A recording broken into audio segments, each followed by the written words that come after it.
entendido que si no hay altar a Dios, o si el altar de Dios está caído, si el altar de Dios está contaminado, si el altar de Dios tiene mezcla, o si el altar de Dios no está ofreciendo lo que Él quiere recibir, en vano es cualquier cosa que podamos hacer.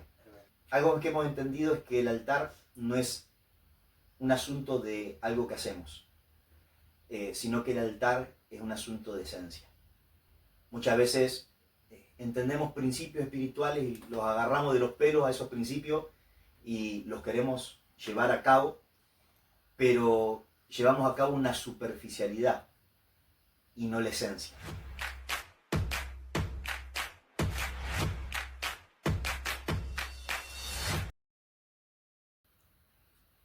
Te bendecimos, estamos realmente agradecidos a Dios por permitirnos poder compartir estas profundidades, como hablábamos en el video anterior, lo que nosotros charlábamos en lo íntimo, lo que hablábamos, las profundidades del reino.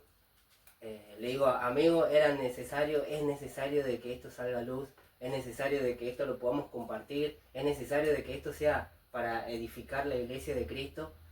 Así que estamos aquí porque, como decíamos la vez pasada, porque fue el tiempo justo, fue el tiempo en el que el Señor nos puso en nuestros corazones.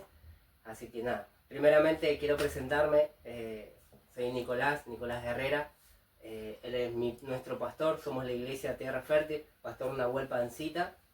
Pero amigo, mientras en todo esto que íbamos preparando y vos me hablabas acerca de lo que íbamos a hablar, charlábamos acerca de lo que el tema que íbamos a tocar en esta noche. Pero sobre todas las cosas, quería hacerte una pregunta. Sé que vamos a salir de lo que veníamos planeando, pero quería hacerte una pregunta para que también la gente nos pueda conocer. ¿Qué es Tierra Fértil? Amén. Bueno, bendiciones a todos los que nos acompañan del otro lado. Digo amén a cada palabra de mi amigo Nico. Realmente es un gozo, una alegría para nosotros poder abrir la mesa de nuestras conversaciones íntimas, nuestras conversaciones del caminar diario en los negocios del Padre, y poder hacer participantes también a todos los que están del otro lado, y poder juntos enriquecernos y crecer en la revelación de Jesucristo, de los caminos de Dios y de la experiencia que nos es permitida en gracia vivir, en colaborar con Dios en su obra. Bueno, Tierra Fértil es una congregación, una casa, una familia espiritual que nació hace ya prácticamente 8 años atrás, con un llamado especial de restaurar el altar de Dios en una generación, de restaurar el altar de Dios en los territorios, de traer una palabra de purificación a la iglesia, a una generación, y entendiendo los tiempos proféticos que estamos viviendo. Dice la Escritura que hacia los últimos tiempos Él iba a levantar una iglesia gloriosa, una iglesia a la cual es concedida vestirse de lino fino, blanco, resplandeciente, que son las obras justas de los santos. Y que así como en la primera venida de Jesús hubo un fuerte ministerio de restauración, un fuerte ministerio de purificación que precedió a la venida de Cristo, que fue el ministerio de Juan el Bautista. Pero también dice la palabra que hacia el final de los tiempos, el mismo espíritu de Elías, el mismo espíritu de restauración y de purificación que se levantó en los tiempos de Juan el Bautista, también se levantaría hacia los finales de los tiempos, antes de la segunda venida del Señor. Y entendemos que hacemos parte de una generación de Elías, de una generación de Juan el Bautista, de la que habló Malaquías 3 cuando dice: vendrá el Señor a su casa, vendrá el Señor a su santo templo, vendrá aquel que ustedes esperan, vendrá aquel que ustedes anhelan, pero ¿quién podrá soportar el tiempo de su venida? Porque Él será fuego purificador, Él será jabón de lavanderos. Él se sentará y refinará a la casa de Leví como se refina el oro y la plata, para que puedan presentar ofrendas justas al Señor. Entendemos que la iglesia por la que Cristo viene no es una iglesia niña, no es una iglesia inmadura. Dice en Cantar de los Cantares 8:8, tenemos una pequeña hermana que aún no tiene pechos, que aún es inmadura, que aún no ha llegado a su edad madura para ser entregada en matrimonio, pero ¿qué haremos con ella cuando se pida su vida en matrimonio? Y sabemos que esta es una figura muy fuerte de la iglesia, una iglesia inmadura, una iglesia que aún es, podríamos decir, preadolescente, adolescente, que aún no está lista para las bodas, que aún no está lista para ser entregada al novio, ser entregada al amado. ¿Qué haremos con ella cuando sea pedida? Y dice, bueno, si es muro, la fortaleceremos. Si es puerta, la reforzaremos con madera de cedro.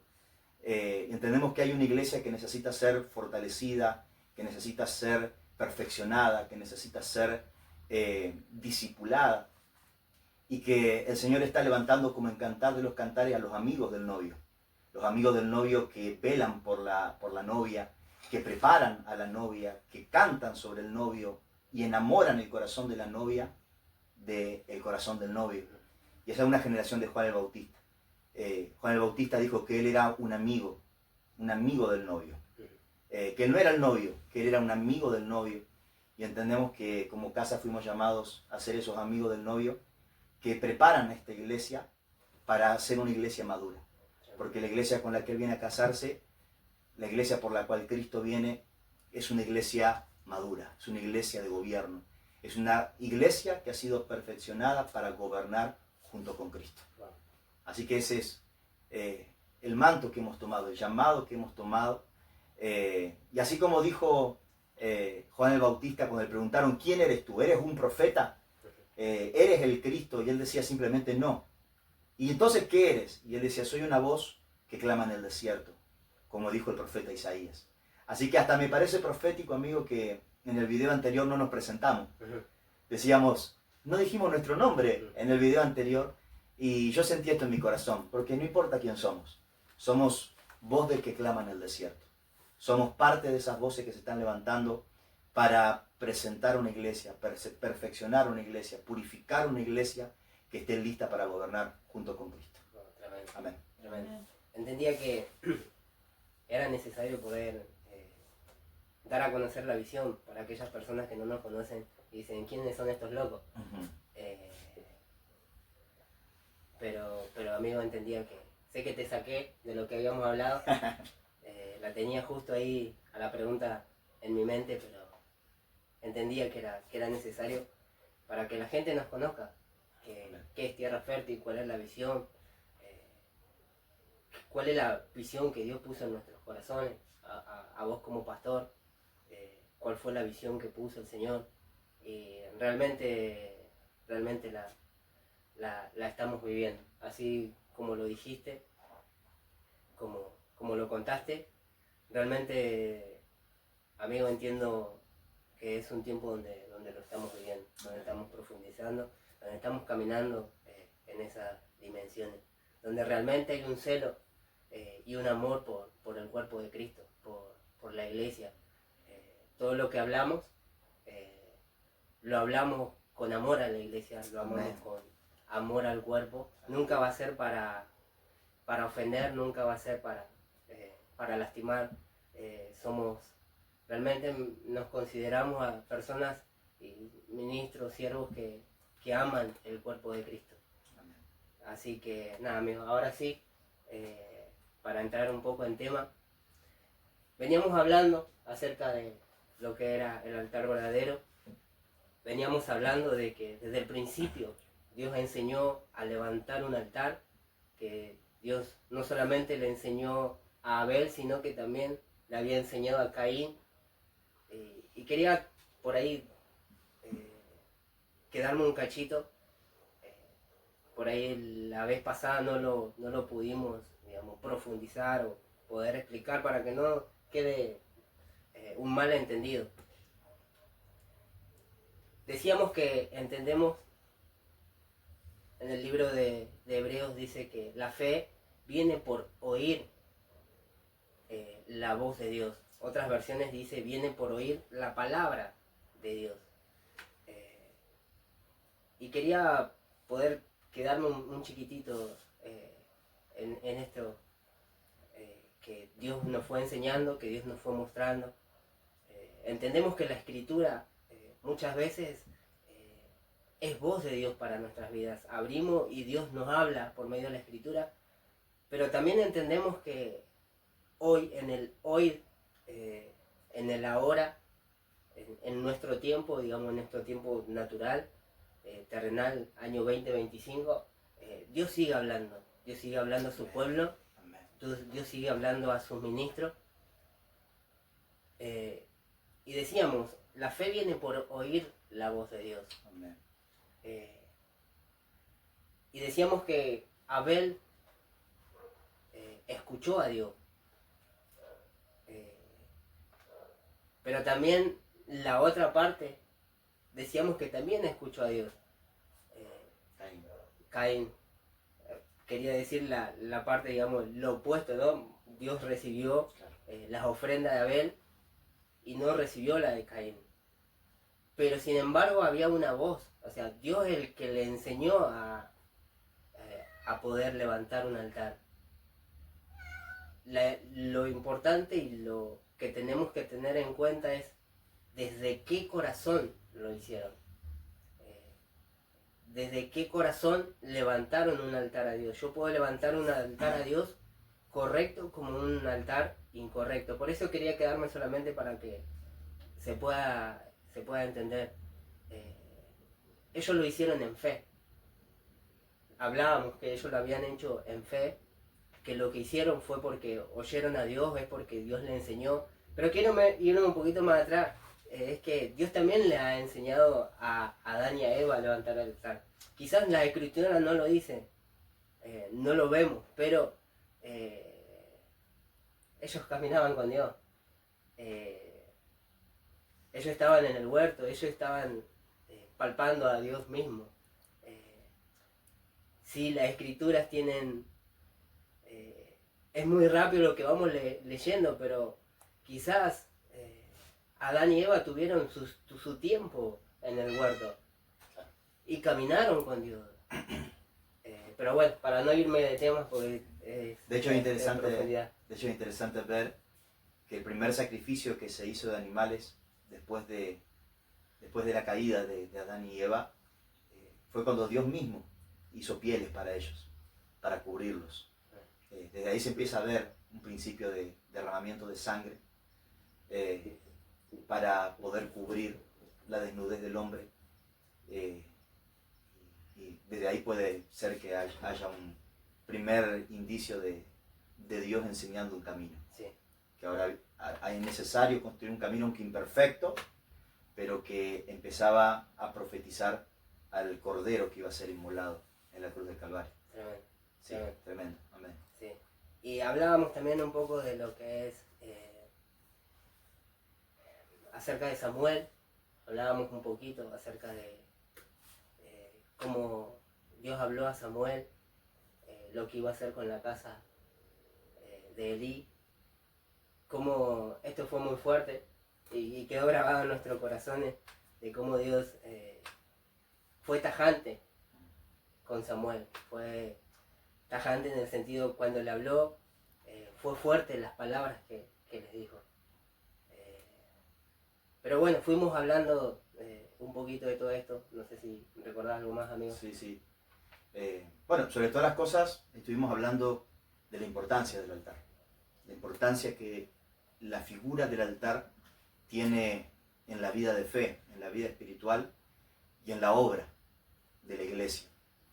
Literalmente hablamos que toda la escritura, de Génesis a Apocalipsis, está atravesada por la figura del altar. El altar tiene un rol principal, un rol primordial en el obrar de Dios entre los hombres. Decíamos que Dios, todo lo que hace, lo hace por medio de un altar. Porque el altar es el punto de contacto entre el hombre y lo divino, entre Dios y el hombre. Mostramos desde Génesis y Apocalipsis cómo desde el momento que el hombre se separa de esa comunión perfecta con Dios, Dios empieza a enseñar a levantar altar, porque es la manera en la cual el hombre puede volver a entrar en contacto con lo divino. Como desde que Dios saca a Abraham de Ur de los Caldeos, de su tierra, de su parentela, le empieza a enseñar a levantar altar. La figura del altar es una figura importantísima.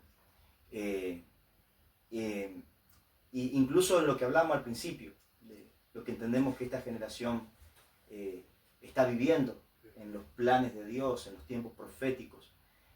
Hablar de perfeccionar a la iglesia, de levantar una novia pura, limpia, sin mancha, empieza también con restaurar el altar. La restauración del altar tiene un rol principal, porque todo lo que Dios hará, lo hará por medio de un altar. Amén. Wow, tremendo.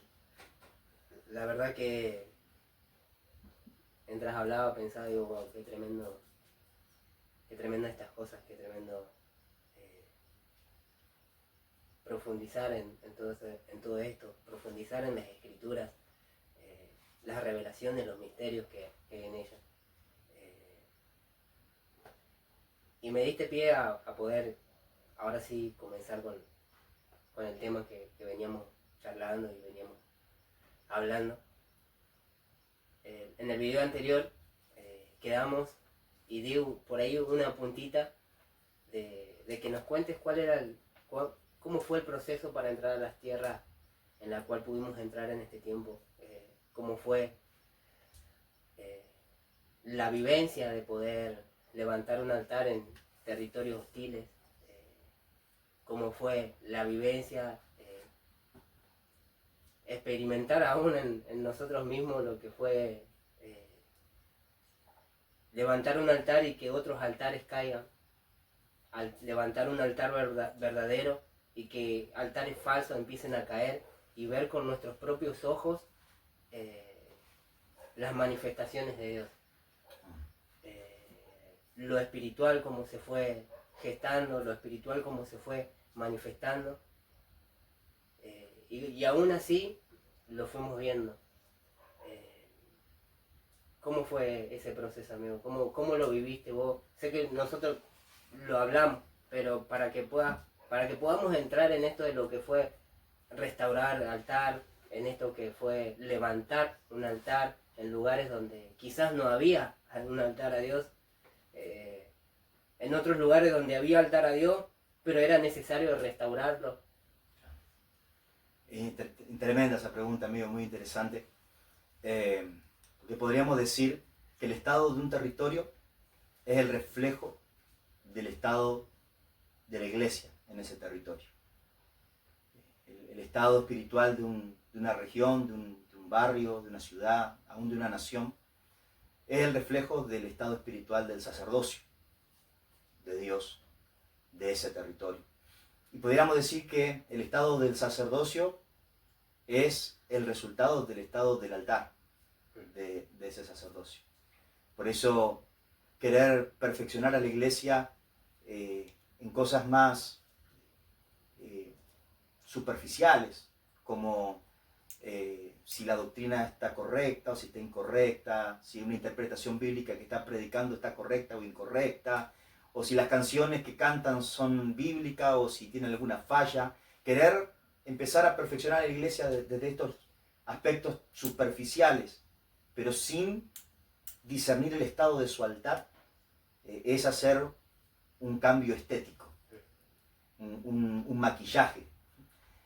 Podemos corregir la doctrina, podemos corregir las canciones, podemos ponerle orden al culto, pero si el estado del altar no está correcto, si el estado del altar es malo,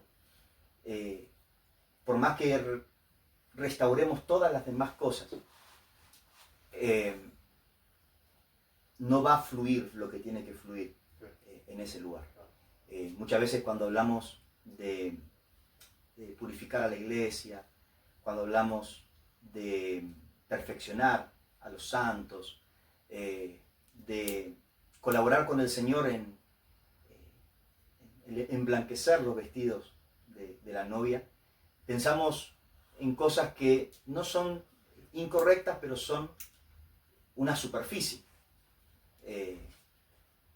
Inmediatamente apuntamos a ver el pecado de los obreros, ver si las familias están casados o están juntados, y empezamos a corregir cosas que están en la superficie, que no es que no son importantes, pero lo que realmente denota el estado de un sacerdocio es el estado de su altar.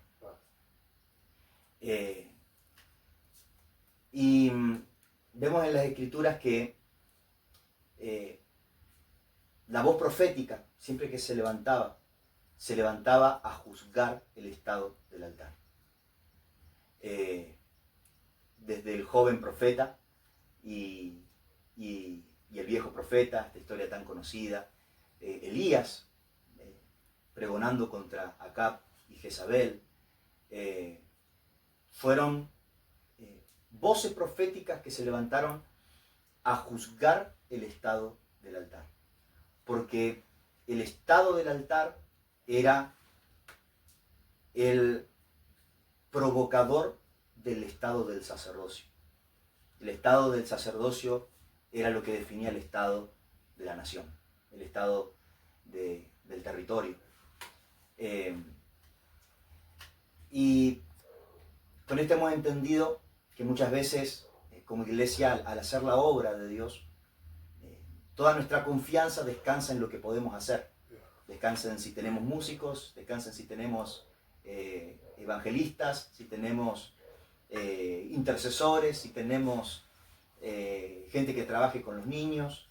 Y cuando empezamos una obra en un territorio, en un barrio, en algún lugar donde Dios nos envía, inmediatamente pensamos todas estas cosas que son importantes, que son necesarias, pero que al final del día no es lo que va a definir si Dios va a estar en la escena o Dios no va a estar en la escena, sino que lo que define que Dios esté obrando en un territorio es que el altar de Dios esté levantado en ese lugar. Y eso lo hemos ido aprendiendo a lo largo de los años. Contamos en el video anterior una experiencia que tuvimos hace como 10 años atrás en un pueblo en Colombia, donde nos tocó ir a trabajar con una iglesia que ya estaba establecida en ese lugar y que sus obras eran realmente grandes con ese territorio, con la niñez, con las familias, con la necesidad incluso de ese territorio. El lema de esta iglesia era una iglesia para tu necesidad. Pero cuando fuimos a este lugar a colaborar y a equipar algunos equipos ministeriales, rápidamente pudimos discernir el estado del altar de esa iglesia. Y Dios nos decía, esta iglesia se ha ocupado de las necesidades de la gente, pero no se ha ocupado de la necesidad de mi corazón. De preguntarme a mí qué es lo que yo quiero recibir. De preguntarme a mí qué es lo que yo quiero que establezcan en esta tierra, qué es lo que yo quiero que establezcan en este lugar. Y eso nos habla de que una iglesia puede tener buenas obras, como la iglesia de Apocalipsis. A más de una iglesia, Jesús le alaba sus obras, pero habían cosas más elementales y esenciales que ellos habían descuidado, como su primer amor, como volver a las obras primeras, como decir soy rico, veo, y en realidad no estaban ni viendo, ni eran ricos, y estaban desnudos espiritualmente. Y vemos que lo que realmente define que Dios pueda avanzar su obra en medio de los tiempos es que Él encuentre su altar levantado en una generación. Y al hacer la obra de Dios, colaborar en la obra del Señor, porque el que hace la obra del Señor es Cristo. Él dijo, yo edificaré mi iglesia. Pero al colaborar con el Señor en su obra, hemos identificado la importancia de restaurar el altar de Dios en un territorio, de levantar el altar de Dios, para que eso nos asegura que Dios va a hacer su obra en ese lugar. El estado del altar define luego las obras del pueblo. David entendió eso. Y por eso cuando él fue rey, lo primero de lo que él se ocupó fue de que el arca vuelva a Jerusalén. Y de levantar el altar de Dios. Y de restaurar el tabernáculo. Y levantar adoradores. Y ministrar la presencia de Dios. Y saben que eso no era jurisdicción de un rey. Eso es jurisdicción de un sacerdote. Ministrar a la presencia de Dios, levantar altar al Señor. ¿Y por qué entonces David se metió en ese tema? Él tenía que gobernar, él tenía que juzgar, él tenía que ser juez sobre la nación, él tenía que ser estadista, tenía que administrar, tenía que ser general de guerra, él tenía que ocuparse de los asuntos políticos, de los asuntos civiles, como rey. Sin embargo, él sabía, como declara el Salmo, que si Jehová no edifica la casa, en vano trabajan los que la edifican. Que si Jehová no vela la ciudad, en vano vela la guardia. Que si Dios no habitaba en el centro de la ciudad, en vano era cualquier obra que ellos pudieran hacer. En vano era que él gobierne, en vano era que los soldados vayan a la guerra, en vano era que los agrícolas cultiven la tierra, en vano era cualquier obra que la nación desarrollara. Y, amigo, hemos entendido que si no hay altar a Dios, o si el altar de Dios está caído, si el altar de Dios está contaminado, si el altar de Dios tiene mezcla, o si el altar de Dios no está ofreciendo lo que Él quiere recibir, en vano es cualquier cosa que podamos hacer. Entonces, siempre que hemos entrado a un territorio, nos hemos asegurado de que Dios encuentre su altar en ese lugar. Y algo que hemos entendido es que el altar no es un asunto de algo que hacemos, sino que el altar es un asunto de esencia. Muchas veces entendemos principios espirituales y los agarramos de los pelos a esos principios y los queremos llevar a cabo, pero llevamos a cabo una superficialidad y no la esencia. Y la esencia del altar de Dios no es lo que se hace hacia afuera, sino de dónde sale lo que hacemos. Entonces, muchas veces decimos, no, levantemos altar a Dios antes de empezar una obra en un barrio. Entonces vamos con la guitarra y hacemos una adoración pública, o hacemos un acto profético, o derramamos aceite, o vino, o sal sobre una plaza central, o hacemos una declaración. Y eso no significa que Dios ya haya encontrado altar en ese lugar. Porque, como decíamos en el video anterior, el altar empieza por oír a Dios. Hay una escena en la Escritura que está en el primer libro de Samuel, y es cuando Saúl se impacienta y no puede esperar al profeta para hacer la ofrenda. Muchos recordarán esa historia, pero para los que no conocen la historia, tenían que ir a la batalla, pero ellos sabían que no podían ir a la batalla si antes no se sacrificaba a Dios, si no se hacía sacrificio a Dios en el altar. Y la instrucción era esperar al profeta, porque él era el que hacía sacrificios con Saúl, con el ungido, con el rey. Pero Samuel se tardaba. y a mí me causa mucha gracia siempre que en la Biblia los ungidos se tardan. Pasa con Jesús cuando llega tarde a la muerte de Lázaro y Marta le dice, si hubieses estado aquí. Y no, Jesús no llegó nunca tarde, él llegó en el tiempo que tenía que llegar. Y siempre que la palabra de Dios se retrasa o el ungido se retrasa, está exponiendo algo en el corazón del que está esperando. Y la tardanza de Samuel expuso lo que había en el corazón de Saúl. Porque Samuel se tardó un poco de tiempo en llegar y Saúl inmediatamente dijo, bueno, hagamos nosotros sacrificio. El asunto de hacer sacrificio, hagamos sacrificio. Así que, ¿y acaso yo no soy un ungido también?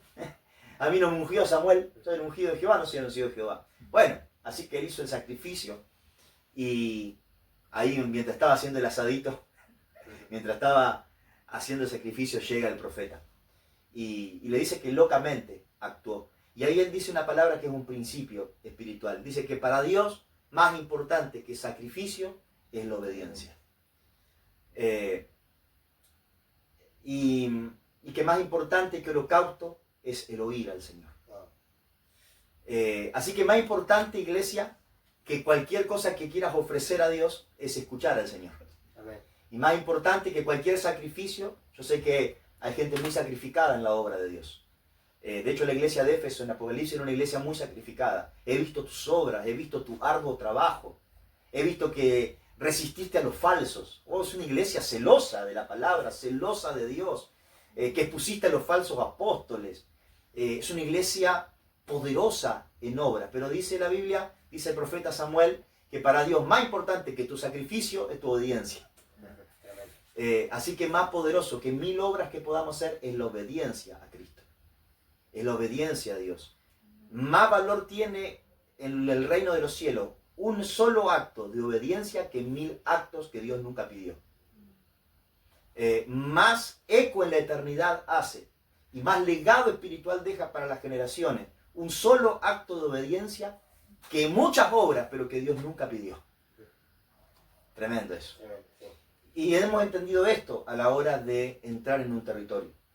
Sí, que hay que levantar altar al Señor, pero que no se trata de algo que tenemos que hacer en cuanto a acción, sino que se trata de oír al Señor en cuanto a ese territorio. Y eso hace que inmediatamente ya no seamos un grupo de personas que entran a un territorio o que empiezan una casa de oración o que empiezan un equipo ministerial para un trabajo de evangelismo o lo que sea que Dios te haya mandado a hacer en el reino, sino que ahora somos un altar de piedras vivas. Donde Dios sabe que ahí Él puede descender y hacer lo que Él quiere hacer. Entonces, yo les diría que en el nuevo pacto, en la nueva dispensación de la gracia, de la iglesia, el altar, más que algo externo que hacemos, somos nosotros. La iglesia debiera ser el altar. Y el altar existe si hay gente que le presta sus oídos. Si hay gente que pregunta al Señor. Si hay gente que no se apoya en sus obras o en su sacrificio, sino en el oír al Señor y en la obediencia. Y ahí empieza el altar. Y ahí Dios va a hablar. Y todo lo que ahí hagamos establece el altar de Dios. Porque el altar de Dios empieza en el oír, pero se consuma en el hacer. Porque tampoco vale de nada escuchar al Señor y no hacer lo que escuché a Él decir. Hay una canción de Julio Melgar que dice, quiero responder a tu amor. Estás aquí, puedo escuchar tu dulce voz. Nada apagará este amor que siento aquí por ti, Jesús. Después dice, viviré para agradarte, mi Rey. Quiero responder a tu amor. Altar requiere escuchar al Señor, pero también demanda responder. Responder al Señor. Por eso es oír al Señor, pero también es obediencia.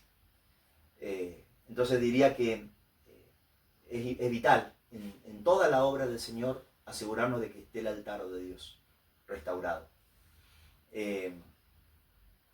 Y cuando empezamos a escuchar al Señor, empezamos recién a hacer lo que hizo Elías, a poner piedra sobre piedra en el lugar. Es la restauración del altar. En los tiempos de Elías el altar de Dios había sido destruido. Cuando él confronta el altar de Baal y Acera, el altar de Dios había sido olvidado, había sido destruido. Y antes de que Dios pueda hacer algo nuevo en la generación de Acab y de Jezabel, Dios necesitaba altar. Entonces lo que Elías hizo fue poner de vuelta piedra sobre piedra.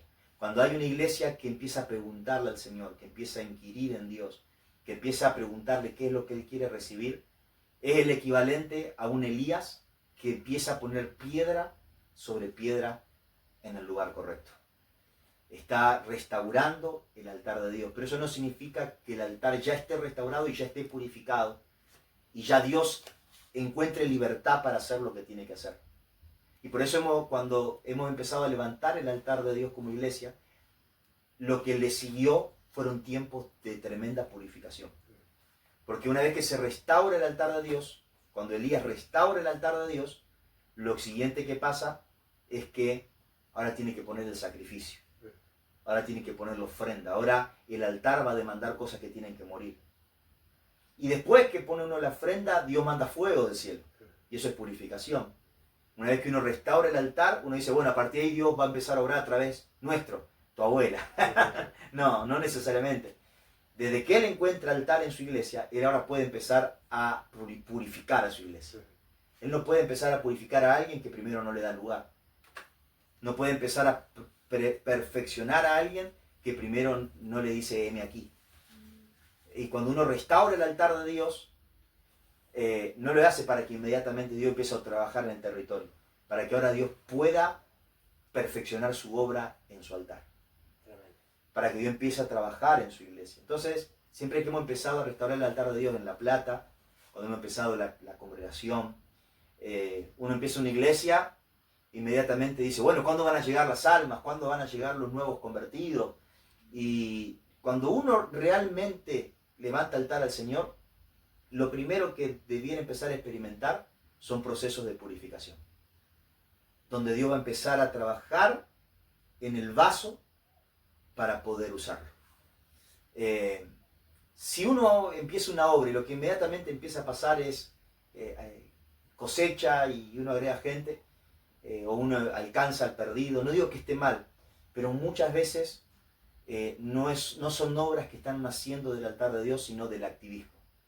Porque conseguir gente se puede conseguir de muchas maneras que no sean necesariamente Dios atrayendo a todos a sí mismo.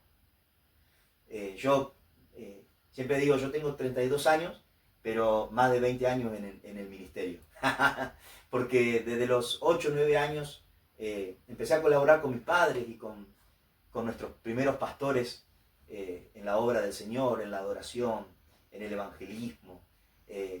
Teníamos un anexo en una villa, en un barrio de emergencia, donde trabajábamos con la niñez, trabajábamos con familias con tremendos problemas sociales, económicos, espirituales. Entonces, me tocó ver desde muy chico la obra de Dios y de la iglesia, y he notado que al trabajar en muchas congregaciones, en muchos equipos ministeriales, que hay muchas maneras en las cuales uno puede conseguir gente. Atrayéndolos porque estamos dando una bolsa de comida, y eso no tiene nada de malo, pero no puede reemplazar la obra genuina del Espíritu Santo. O podemos estar atrayendo gente porque tenemos un templo bonito, o porque ofrecemos cosas que son llamativas a la gente, pero también toda obra que no empieza en Dios perece. Por eso vemos muchas veces gente que vino interesada, pero después se terminó perdiendo. Y muchas veces, no todas, pero muchas veces porque nunca fue convocada por Dios o atraída realmente por Dios, sino por algo que daban o por algo que ofrecían. Entonces lo primero que empezamos a experimentar siempre que empezamos una obra y levantamos el altar del Señor, empezamos a preguntar, es que Dios empieza a purificar, Dios empieza a trabajar con su altar. Y ese proceso se da en toda la Escritura, siempre que Dios se está preparando altar a través del cual se va a manifestar. Eso se ve en la generación de Elías. Él restaura un altar para que Dios descienda fuego y empiece a purificar una generación, para que luego se levante una generación de Eliseo que camina en la doble porción. Pero Elías tuvo que purificar el altar para que Eliseo pueda traer un tiempo de sanidad y de restauración a la tierra. Eso se ve en los tiempos de Samuel. Dios primero tuvo que purificar la casa, tuvo que juzgar la generación de Elí y de sus hijos, tuvo que derribar a los dagones de los templos filisteos, para que luego venga una era de gloria sobre Israel, que fue el tiempo donde Samuel fue juez y levantó ungidos como Saúl, como David. Pero siempre primero, cuando va a haber un altar, más que algo que tenemos que hacer, es oír a Dios, obedecer. El oír a Dios y obedecer va a traer tiempo de purificación. Y me gusta decir que siempre que Dios está preparando a su pueblo, a su iglesia, para un tiempo de manifestación de su gloria, siempre el tiempo de manifestación lo preceden tiempos de purificación. Por eso dice el profeta, si entre secares lo vil de lo precioso, serás como mi boca. Si te dejas purificar, serás como mi boca.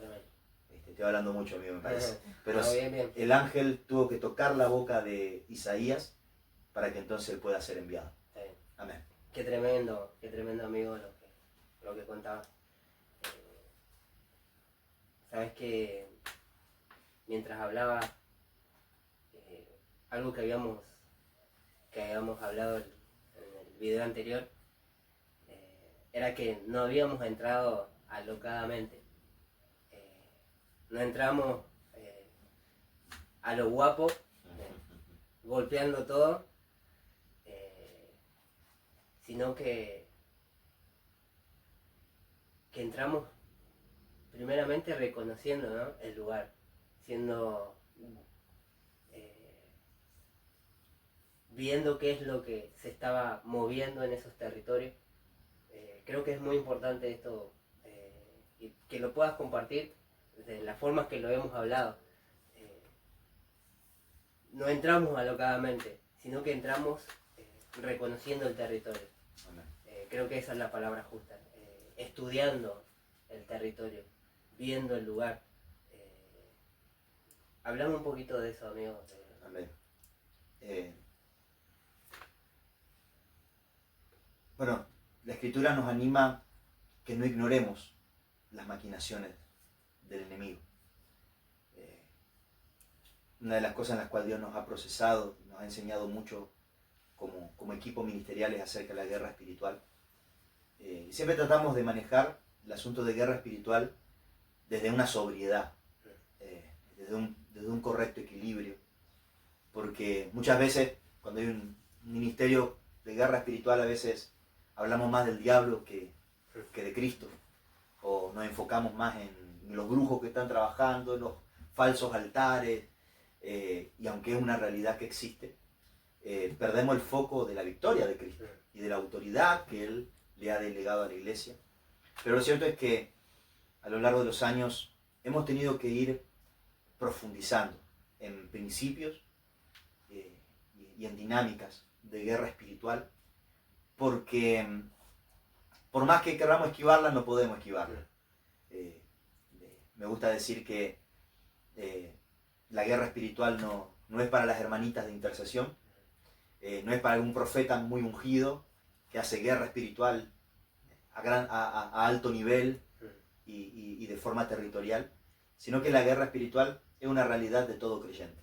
Desde el momento que dijiste, Jesús, te recibo en mi corazón como mi Señor, entraste en guerra espiritual, porque desde el momento que le hiciste Señor de tu vida, entraste en conflicto con todo lo que antes gobernaba tu vida, con todos los que antes gobernaban tu vida. Dice Efesios capítulo 2, que antes estábamos bajo el príncipe de la potestad del aire, pero que ahora vinimos al gobierno del Hijo de Dios. Así que literalmente desde el momento que venimos al gobierno del Hijo de Dios, entramos en un conflicto espiritual con las tinieblas. Entramos en un conflicto espiritual con lo que antes gobernaba nuestra vida. Entonces, todo hijo de Dios debiera no ignorar sobre las maquinaciones de Satanás. Desde el momento que hiciste a Jesús tu Señor, levantaste un altar. Eso es un altar. Pusiste a Jesús en lo alto, en tu vida. Y desde ese momento uno entra en un conflicto espiritual. Si eso atañe a todo creyente, desde que dice Jesús es mi Señor, ¿cuánto más una iglesia que está queriendo entrar a un territorio a traer a muchos hacia Cristo? Ese entró en un gran conflicto espiritual. Ese entró en un gran problema. Para los que dicen, no, en mi iglesia no hablamos de guerra espiritual, una de dos. O el diablo les está robando por todos lados, porque el que ignora dinámicas espirituales, el enemigo le puede robar por todos lados y desconoce que lo que le está pasando y lo que no avanza y los traspiés y las luchas son ataques espirituales, son resistencia espiritual. O algunos que pueden decir, no, en mi iglesia no hablamos de guerra espiritual y nunca nos pasa nada. Puede ser que quizás no haya un altar verdadero.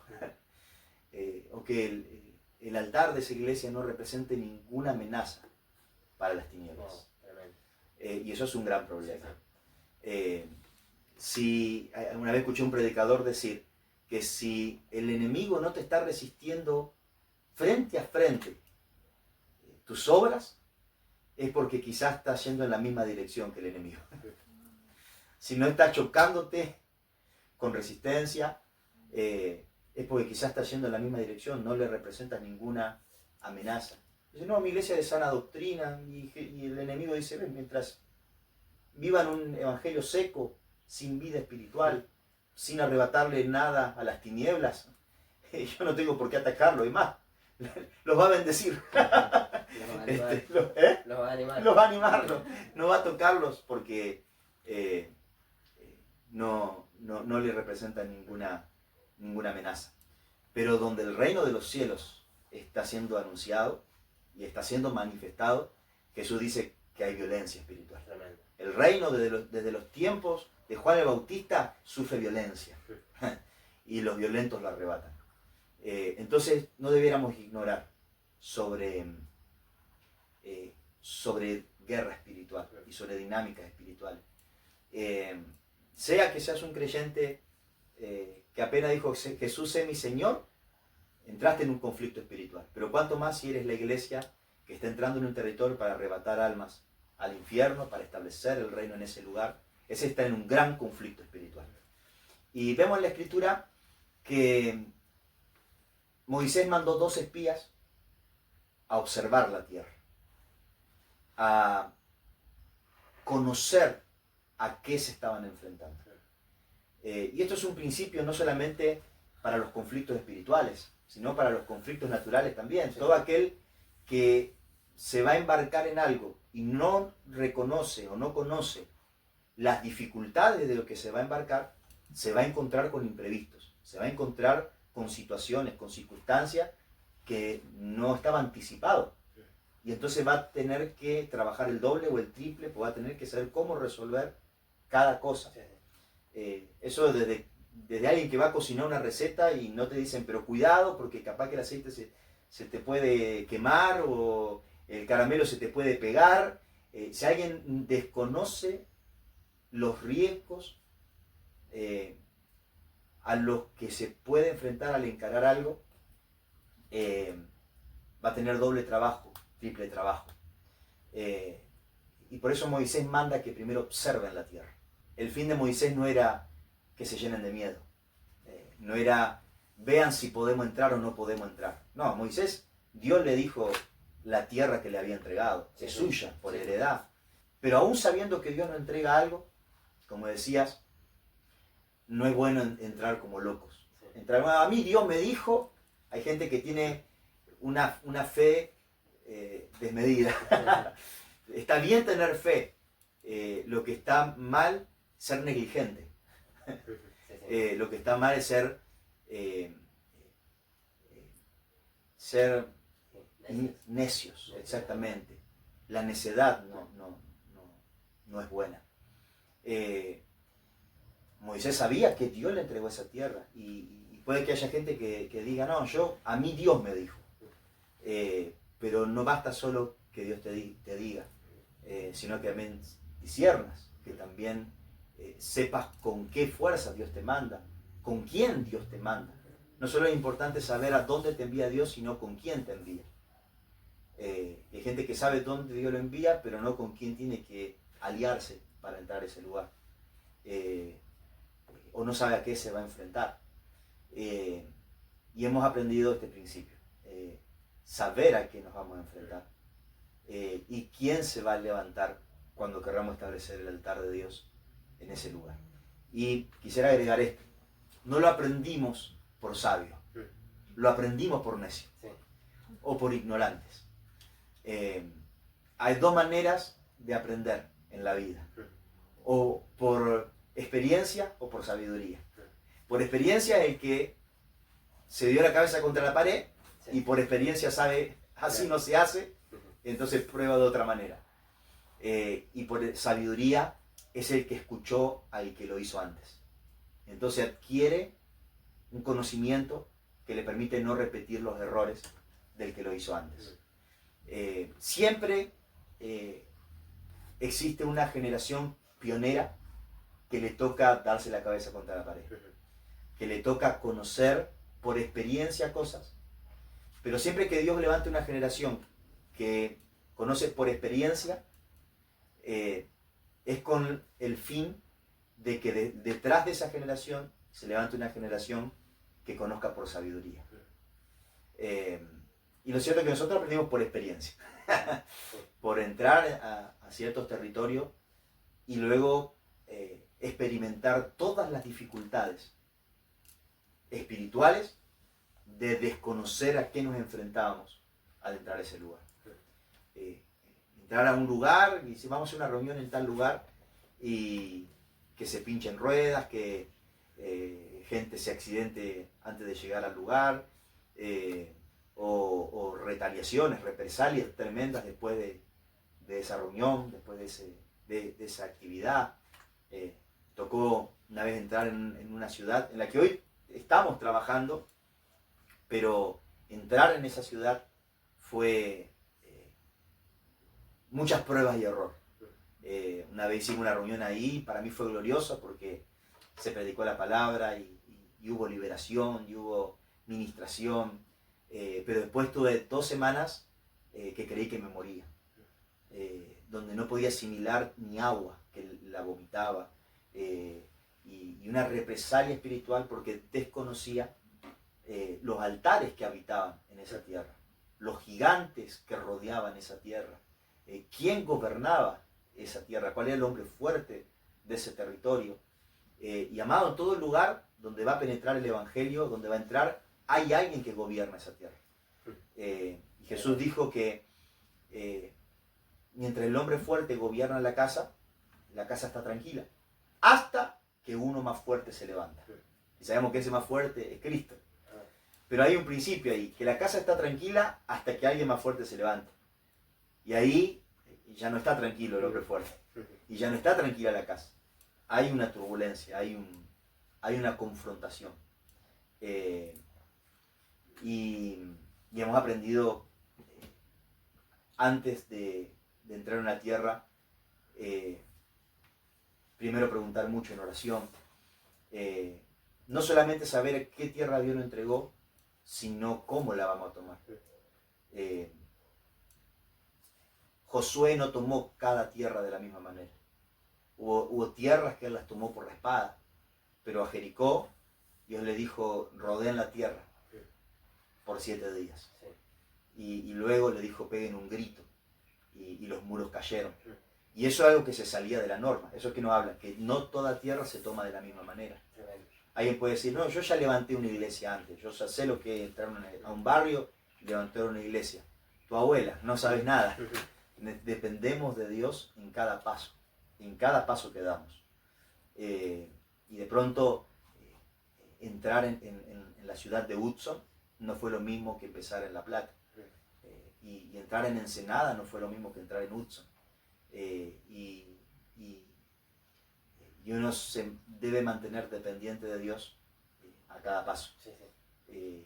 Porque la manera que uno toma una tierra quizás no es la misma manera que va a tomar la siguiente. Sabes que se ha transformado más, pensaba, digo, se ha transformado más en una entrevista porque sé que es necesario, como decíamos al principio, dar a conocer todas estas cosas. Y podía sacar varias perlitas de las que hablabas.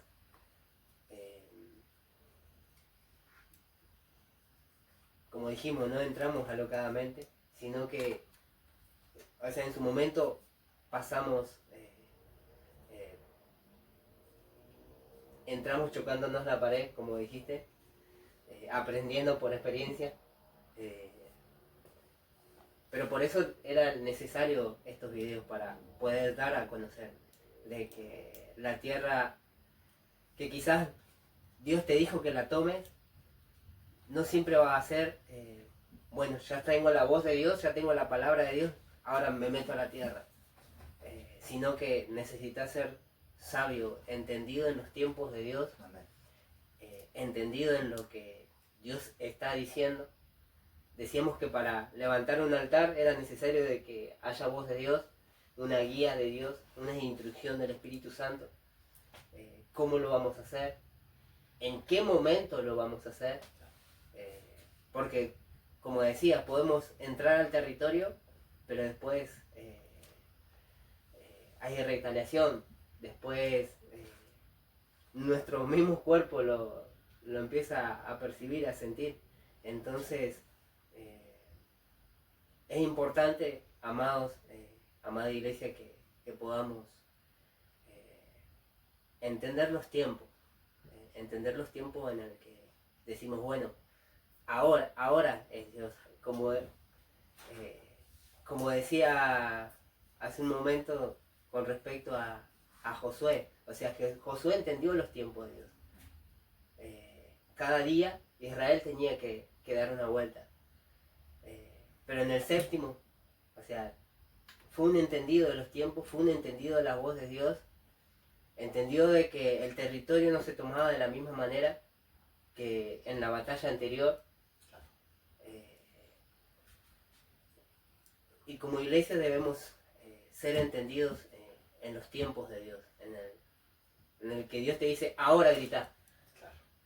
Y ahora es el momento de entrar, de levantar un altar, porque Dios es sabio, porque Dios conoce todas las cosas, porque Dios sabe el momento justo, el momento indicado, el momento que es el ahora de Dios, decir, ahora vamos a levantar un altar, ahora vas a levantar un altar para mí. Y con todo esto, amigo, también poder pasar a este otro tema, que a mí realmente me explotó la cabeza cuando lo hablábamos. Nunca lo había visto de esa manera. Me comentaste un poquito acerca de que cuando el altar de Dios se levantaba, los otros altares eran anulados. Amén. Cuando se levantaba el altar de Dios, cuando el altar de Dios se establecía, los altares, ya sea altares a la muerte, ya sea altar al Gauchito Gil, ya sea el altar a la Virgencita, que el nombre que le quieras poner, quedan anulados. Así es. Ya sea que se levante un brujo, ya sea que el brujo levante un altar a, no sé, un altar umbanda, un altar quimbanda, pero cuando se levanta el verdadero altar, en el tiempo exacto, los otros altares quedan anulados. Contame un poquito. Las entidades no le van a poder bajar al umbanda. Entra en un problema cuando se levantó el altar verdadero. Tremendo. Sí, amigo. Recién mientras hablabas de todo lo que uno necesita tener en cuenta a la hora de entrar a un territorio. Decimos entrar a un territorio, pero un poco porque ha sido nuestra experiencia de tener que establecer casas de oración, obras en los territorios. Pero eso aplica a cualquier tarea ministerial a la que Dios te haya llamado. Siempre procura escuchar al Señor. Sea discipular a una persona, sea pastorear una iglesia, sea liderar un grupo de jóvenes, sea tener un equipo de evangelismo. Para todos, si Jehová no edifica la casa, en vano trabajan los que la edifican. Necesitas restaurar el altar de Dios. Y que, como venimos diciendo, se trata de oírle a Él y que Él pueda encontrar un altar primeramente donde Él purificar, donde Él perfeccionar, para entonces poder obrar a través de ese altar. Amén. Si entre sacar el ovil de lo precioso, serás como mi boca. Este mismo principio creo que es lo que operó en nosotros, sobre todas las cosas en Hudson. Siempre que queríamos empezar las reuniones en la ciudad de Hudson, va a sonar feo como lo voy a decir, pero siempre moría alguien. queríamos empezar y se accidentaba a alguien, le agarraba una ACV a alguien, y no una persona, muchas personas, y el patrón era siempre el mismo, y siempre que moría esa persona se enfriaba el asunto y teníamos que respetar el duelo y teníamos que esperar un tiempo hasta que se rearmaran las cosas, hasta que por las malas empezamos a preguntarle al Señor, ¿por qué? ¿Por qué siempre que queremos empezar? Y ahí empezó a restaurarse el altar, donde empezamos a preguntar al Señor. Entonces empezamos a entender que lo que operaba en ese territorio era la muerte. Y que por eso siempre que intentábamos empezar algo, la muerte se levantaba. La muerte literalmente arrebataba una vida, generaba una situación que lograba tener la fuerza de hacer que se enfriara el asunto y esperábamos un par de meses de vuelta hasta la próxima vez, hasta que una hermana intercesora se le revela San la muerte y entendimos que ese era el poder que gobernaba el territorio. Después supimos y entendimos que el culto a San la muerte era muy fuerte en el territorio de Hudson, pero eso no solamente nos reveló a qué nos enfrentábamos en ese territorio, sino también qué cosas necesitaban ser perfeccionadas en nosotros para poder tener autoridad sobre lo que operaba en ese territorio. Y empezamos a identificar áreas de nuestra vida en las cuales la muerte tenía legalidad, o por cuestiones ancestrales, o por cuestiones de nuestro pasado, o por áreas de temor. Y eso hacía que nosotros no pudiéramos tener la autoridad suficiente, la autoridad necesaria para poder someter ese poder y ponerlo por estrado de los pies de la iglesia. Y acá hay otro principio espiritual, amigo, y es que ni Jesús siquiera empezó su ministerio sin antes vencer al diablo en el desierto, sin antes vencerlo en su vida personal, porque aunque él era 100% Dios, también había una parte 100% hombre. Había Jesús en su espíritu, él era el Cristo, él era el Hijo del Dios viviente, pero su alma era humana y él necesitaba llevar cautivo cada área de su alma humana al gobierno del Padre. Y por eso cada área de su vida en la cual Satanás ponía tentación necesitó ser vencida para que entonces pueda volver del desierto en el poder del Espíritu Santo. Él fue lleno del Espíritu Santo en el Jordán. Hay gente que dice, bueno, yo tengo el Espíritu Santo, así que puedo ir a hacer la obra de Dios. ¿No necesito el poder del Espíritu Santo? Sí. Jesús fue lleno del Espíritu Santo en el Jordán, pero tuvo que aprender a ser guiado por el Espíritu Santo. Dice, y el Espíritu lo guió al desierto. Y cuando uno empieza el proceso de ser guiado por el Espíritu Santo, empieza a restaurar el altar de Dios. Y empieza a ser purificado. Y cuando uno vence en su interior, entonces vuelve en el poder del Espíritu Santo. Nosotros entramos en ese proceso. Primero debía ser restaurado el altar de Dios en nuestras vidas. Y conocer lo que operaba en el territorio no solo nos reveló a qué nos íbamos a enfrentar, sino de qué cosas todavía carecíamos para enfrentarnos a lo que gobernaba en ese territorio. Por eso insisto que el asunto del altar no es algo que tenemos que hacer, sino que es un asunto de esencia. Lo que hagamos hacia afuera tendrá poder si proviene de algo, de un proceso que está completado en nuestro interior. Así que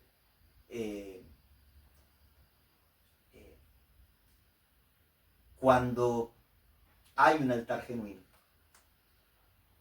hay autoridad espiritual.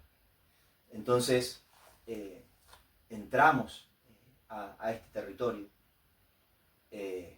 pero habiendo vencido en nuestra vida personal, habiendo reforzado en nuestro interior lo que necesitábamos para poder establecer el altar de Dios en ese lugar. Perdón que haga tanto énfasis en esta parte, pero eso es lo que le da poder al altar. Decías recién que cuando el altar de Dios es levantado, los otros altares caen, los otros altares son anulados. Y esta es una verdad que hemos experimentado en cada territorio donde hemos entrado. Cuando hemos entrado, nos hemos encontrado falsos altares, nos hemos encontrado brujos, nos hemos encontrado infiltrados dentro de nuestras reuniones, gente del territorio infiltrada, pero que pertenecen a otro altar, pertenecen a otro espíritu. Y sin embargo, cada altar ha ido cayendo, ha ido sucumbiendo. Pero esto no funciona si no vivimos los procesos respectivos. Jesús, luego de vencer en su vida personal en el desierto, entra en la sinagoga, abre el rollo y un endemoniado se manifiesta. Y dice, ¿qué tienes con nosotros? ¿Por qué nos atormentas antes de tiempo? Los poderes espirituales reconocían la autoridad que había en él. Y eso pasa cuando el altar verdadero se establece en un lugar. Por eso me gusta decir, creo que esa fue la frase que te impactó cuando hablábamos los otros días, que a las tinieblas no le asustan el activismo de la iglesia. Le asusta cuando hay una iglesia que tiene el altar verdadero. A los brujos, a los falsos altares, no los intimida ni los pone nervioso nuestro activismo evangélico o nuestros pentecostalismos, que gritemos mucho y que hagamos mucha bulla, o que salgamos a las calles. Si no hay esencia, a los brujos no les asusta. Pero donde hay altar verdadero, las obras de los brujos entran en problemas. Nosotros empezamos a identificar en algunos territorios donde hemos entrado que hay poderes de las aguas que se nos levantaban. Abadón, el destructor, la muerte misma, Leviatán, la soberbia, el orgullo, Pitón, la falsa profecía, opresiones físicas, y cómo cuando levantamos el altar verdadero, estos poderes que tenían realmente atadas las vidas de las personas, que cerraban el territorio, empezaron a caer. Y lo que inmediatamente empezó a pasar es que se empezaron a levantar los brujos, a hacer trabajo, a atacar a la iglesia. Y yo decía, Espíritu Santo, ¿por qué? Y en un momento el Espíritu Santo me dice, pasa que aunque ustedes no hayan atacado a los brujos, ustedes simplemente sometieron todo poder bajo la autoridad de la iglesia. Esos poderes de las aguas, que los umbanda, los quimbanda invocaban, han perdido poder, han perdido autoridad. Entonces, eso pone nervioso a los brujos. Yo cuando era chico escuchaba las historias de cuando empezaron las campañas Anacondia, y dice que es toda una organización de brujos se levantaron a hacer trabajos contra Anacondia y contra las campañas.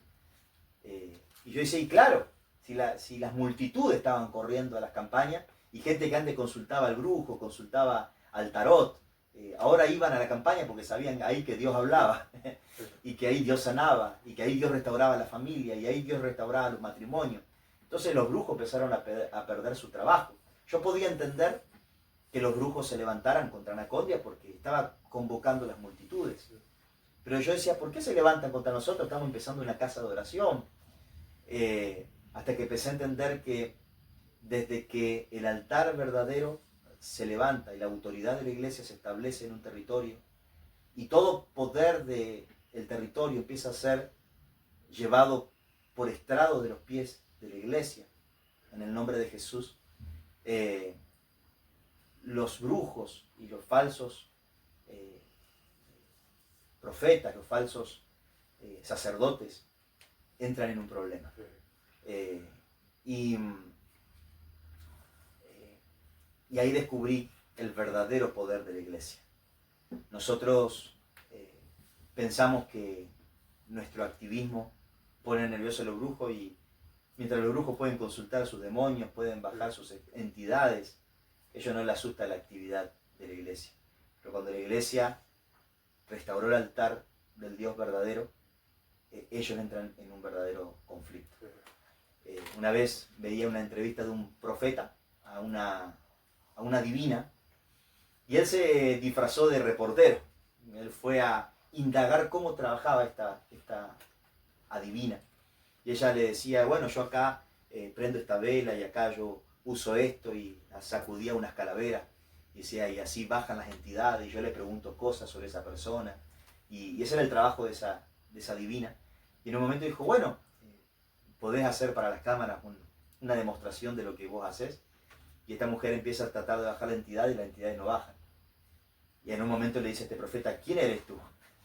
Y yo soy fulano de tal. No, pero ¿qué eres? ¿Tú eres cristiano? Sí. Y esta misma bruja había dicho, acá puede venir todas las religiones, a mí no me molesta. Sí, soy cristiano, le dice este profeta. No, pero tú eres un cristiano genuino. No, cristiano genuino no lo quiero acá. Porque cuando vienen no puedo bajar mis entidades. Y empecé a darme cuenta de que a las brujas, a los brujos, a los falsos altares, no los pone nervioso un evangélico, un cristiano. Lo pone nervioso alguien que camina con Dios. Alguien que tiene el altar verdadero. Y antes yo decía, si vamos mucho, si hacemos mucha bulla en la plaza, si nos vestimos de payaso para los niños, y no digo que nada de eso esté mal, y amamos hacer la obra desde la creatividad que Dios nos puede dar para llegar a los corazones. Pero entendí que eso no es lo que hace caer el hombre fuerte de un territorio, no es lo que anula el trabajo de los brujos, y no es lo que abre los cielos espirituales de un territorio, sino que es donde hay un hombre, una mujer, una iglesia que tiene el altar verdadero. Y donde hay alguien que tiene el altar verdadero, las tinieblas tiemblan. Dice la Escritura que cuando Samuel se acercó a la tierra de David, a la tierra de Judá, a la tierra de Isaí, los ancianos de la tribu le preguntaron al profeta, ¿vienes en paz? Porque donde hay un hombre o una mujer que tiene el altar verdadero, el mundo espiritual reconoce la autoridad de Dios. A mí me llama mucho la atención, con esto cierro la idea, de que cuando el profeta Elías convoca a los profetas de Baal, ellos durante todo el día dice que se laceraban el cuerpo pidiendo a Baal que mandara la lluvia. Y eso no es porque estaban locos, sino que cuando Elías declaró 3 años antes, a mi palabra no volverá a llover sobre la tierra, él no estaba solamente generándole un problema agrícola al rey Acab, sino que él estaba estableciendo un juicio sobre Baal. Porque desde que Jezabel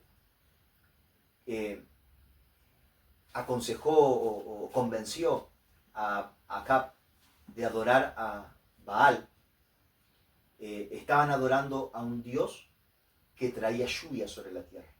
Porque Baal era el dios de la tormenta. Ellos conocían el poder de Baal. Esos falsos profetas no se laceraban en vano. Es porque ellos habían visto señales. Ellos habían visto milagros. Ellos sabían que cuando ellos se flagelaban, Baal mandaba tormenta. Cuando Jeremías confronta al pueblo y le dice que ya no adoren a la reina del cielo, el pueblo le responde a Jeremías y le dice, no vamos a dejar de adorarla, porque desde que dejamos de ofrecer libaciones, derramamiento de vino, de sangre, a la reina del cielo, desde que dejamos de cocer panes para ella, nuestros hombres empezaron a morir en la guerra, y nuestras cosechas ya no son fructíferas. O sea, estas entidades espirituales tenían poder, y le devolvían algo a los que le levantaban altar. Si los profetas de Baal se laceraban, es porque Baal era el dios de la tormenta. Es porque ellos conocían cómo sacrificar a Baal. Entonces cuando Elías dijo, a mi palabra no volverá a llover, él le estaba mostrando que había uno que tenía más poder que Baal. Que aunque ellos le ofrendaran a Baal, pero si el Dios del cielo y la tierra cerraba la lluvia, no llovía. Cuando él hace esta propuesta de, bueno, ustedes adoren a su Dios y yo al mío, y el que responda con lluvia, ese sea Dios. Ellos empezaron a lacerarse porque ellos habían visto poder en Baal. Pero desde que un hombre empezó a escuchar a Dios y hacer lo que Dios le pedía que haga, anuló el poder de Baal. Donde hay una iglesia que le pregunta al Señor y hace lo que Dios le manda hacer, pone todo poder por estrado de los pies de Cristo. Y todo el mundo espiritual reconoce la autoridad del altar que se está levantando. Entonces hemos aprendido al hacer la obra del Señor que asegurarnos de hacer lo que Dios nos manda a hacer, es decir, restaurar el altar del Dios verdadero, pone todo enemigo por estrado de los pies del que nos envió. Y el mundo espiritual sabe reconocer la autoridad en la que venimos. La autoridad en la que venimos no es por el credo que tenemos, porque somos evangélicos, sino si está el altar verdadero en nuestras vidas. Si fuimos enviados por la voz del verdadero. Ahí el mundo espiritual reconoce la obra de la iglesia, los poderes quedan anulados, los brujos quedan anulados, y hay testimonio de que el Dios verdadero está con nosotros. Oh, qué tremendo. Tremendo, tremendo, porque no solamente es experiencia, sino también lo podemos hablar con la escritura. Dabas el ejemplo de Elías, cómo anuló el altar de Baal, que era algo de lo que hablábamos, y hoy en día cualquier persona que levante un altar en su corazón, como decíamos hace rato, llámese San La Muerte, llámese Gauchito Gil, llámese el nombre que le quieras poner, es porque vio algo. Claro. Es porque algo se manifestó. Y quizás un milagro, quizás una sanidad, quizás aún económicamente, falsamente, ¿no? Pero vieron algo para que en su corazón se levantara un altar. Y asimismo, los seguidores de Baal, Jezabel, o sea, había visto algo, los falsos profetas habían visto algo, no lo hacían porque sí, sino que realmente veían algo que se manifestaba, o sea, habían levantado un altar en su corazón a Baal. Pero cuando uno levanta el altar verdadero, un altar correcto, queda anulado. Y esto es tremendo, por eso te decía, amigo, me explotó la cabeza cuando lo hablábamos. Desde el momento que Elías confronta al pueblo, que dice, bueno, decídanse. Si Jehová es Dios, sigan a Jehová. Si Baal es Dios, sigan a Baal. Desde ese momento se anuló el altar que había levantado. Entonces profetas empezaron a cortar y dice que tardaron horas y horas haciendo sacrificio, pero nada pasaba. Hasta que aún Elías se les burlaba. O sea, sí, capaz que está durmiendo Baal. Viste, más fuerte. Cristo el más fuerte. Él sabía que ya estaba bajo la autoridad del Dios verdadero. Es tremendo porque muchas veces no alcanzamos a entender de que no es solamente, bueno, reprendemos al que pase por ahí, claro, sino que es realmente levantar el altar verdadero, y cuando el altar verdadero es levantado, los demás altares caen. Y no porque lo digamos, sino porque está el mismo Señor en ese lugar. Es porque nada se puede resistir cuando Él se hace presente. O sea, lo vemos en Jesús mismo. Cuando Jesús va a la ciudad de Gadara, el endemoniado corre y dice, Jesús, ¿por qué viniste antes de tiempo? Vemos que cuando, o sea, está el gobierno, el señorío del Señor, o sea, nada se le puede resistir. O sea, los altares caen, los demonios caen, porque está el verdadero, porque está el santo, porque está el justo. Nada, amigo, es un montón de... Pero Jesús vivía una vida de altar. Pero sí. Decía, el Hijo del Hombre no puede hacer nada, salvo lo que ve al Padre hacer. O sea, él hacía lo que el Padre le decía que haga. Eso es un altar viviente en la tierra. Tremendo, amigo. Quiero cerrar con esto, pues sé que la hora ha corrido. Pero por eso nuestro evangelio necesita ser un evangelio de poder. Necesita ser un evangelio que tenga la realidad de Dios con nosotros. No un evangelio de doctrinas, de palabras, de dogmas, sino que traiga la realidad de Dios consigo. Porque la razón por la cual muchos permanecen en falsos altares es porque han visto respuesta de esos altares. Vos mismo me contabas estos días de una persona que contaba por qué están en el Umbanda, por qué, hijo, y porque me sanó un hijo.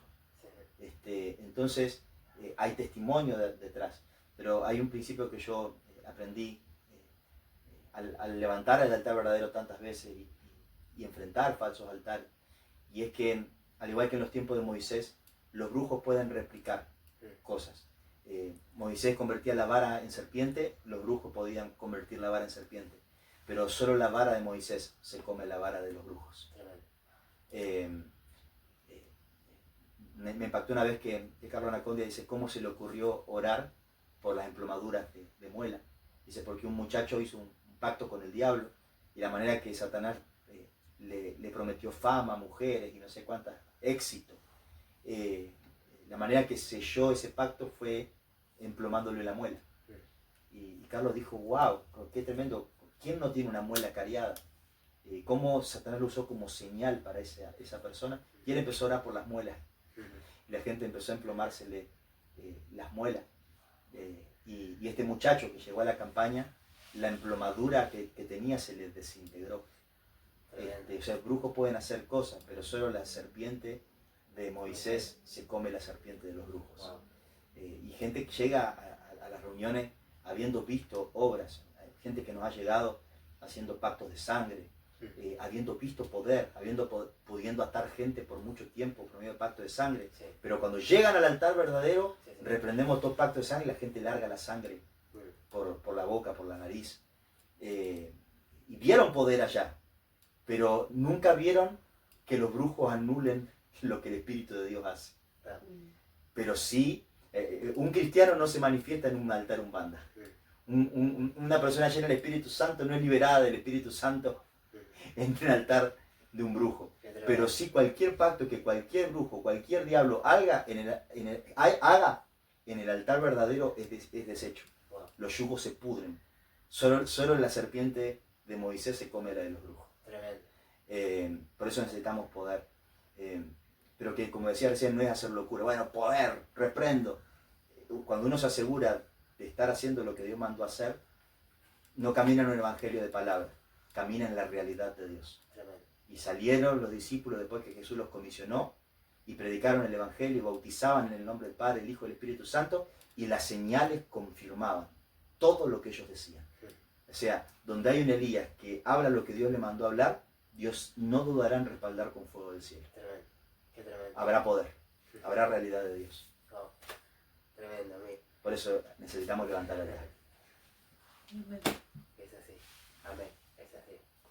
Sabes que se nos fue el tiempo. Sí. Se nos fue el tiempo. Todavía tenemos temas.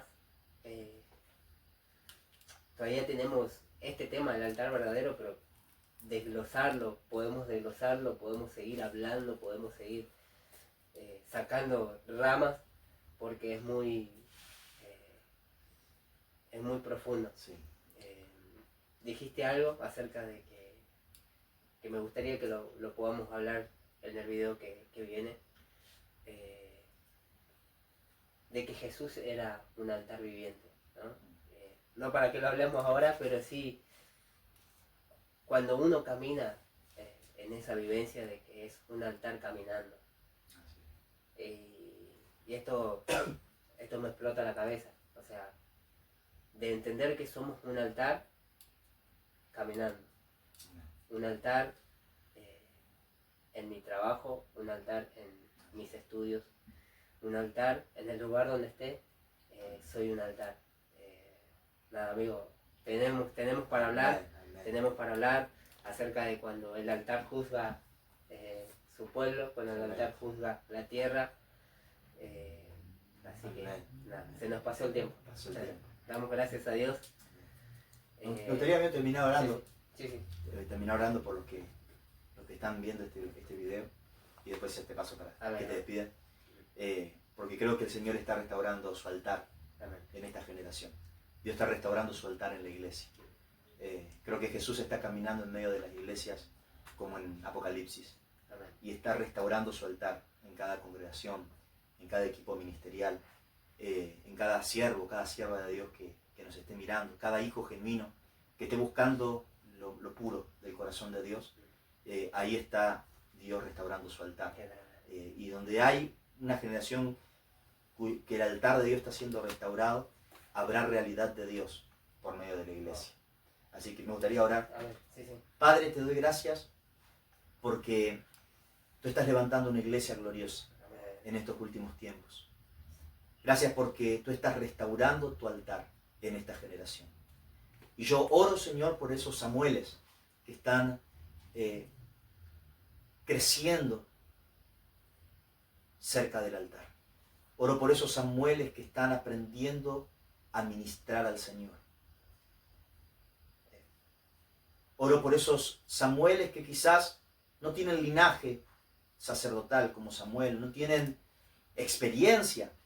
Samuel era un jovencito, era un niño.